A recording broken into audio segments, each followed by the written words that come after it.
In front of me is OPPO Reno11 F, and today I would like to show you how you can set up screen lock. Begin by launching settings and scrolling down to access security and privacy.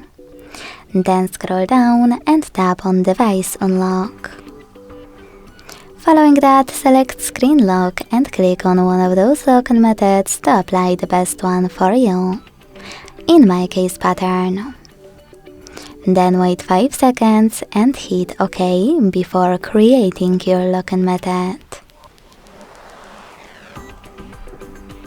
When you finished, repeat it to confirm it. And if you want to enable fingerprint unlock and set it up, hit enable in the pop-up.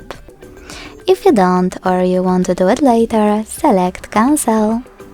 So now when I switch off my screen and turn it back on, icons that pattern is required.